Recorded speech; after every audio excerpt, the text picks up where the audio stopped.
Let's start with a question. When was the last time you were truly bored? Like no phone, no notifications, no distractions, just you, sitting with your thoughts. It's probably been a while, right? That's because we've completely killed boredom. Anytime there's a pause in life, we fill it. Waiting in line, check Instagram.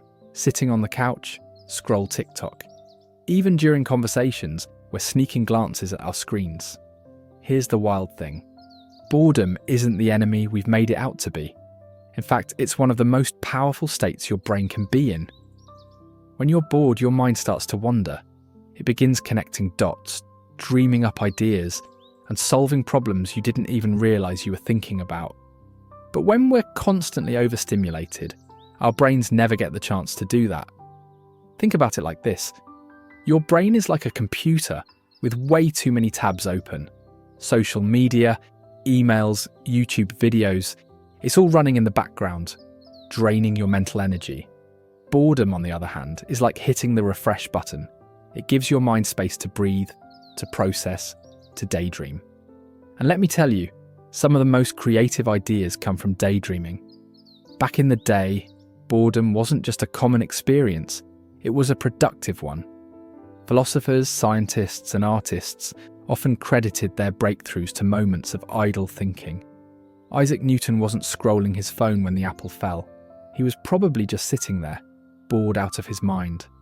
Boredom creates the conditions for creativity to flourish, but we've completely lost touch with it. Here's something I realised recently. We're so addicted to stimulation that we've forgotten how to just be. We don't let our minds rest because rest feels unproductive. But what if I told you that boredom isn't just rest, it's the starting point for your best ideas, your deepest thoughts, and your truest self? Now let's be real, getting comfortable with boredom isn't easy. It's awkward at first. Your brain will scream for distraction, and you'll feel that itch to check your phone. But if you can push through that discomfort, something magical happens. You start noticing things. The sound of the wind, the texture of your surroundings, the random thoughts that pop into your head. It's like your brain finally wakes up. One thing I've tried is what I call intentional boredom.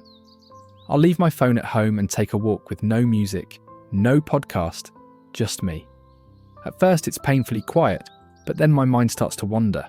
I think about things I haven't thought about in years. Sometimes ideas for projects pop up out of nowhere. Other times I just enjoy the silence. Either way, it feels freeing. Here's the truth. In the digital age, boredom is rare. And because it's rare, it's valuable. It's like a superpower most people don't even realize they have.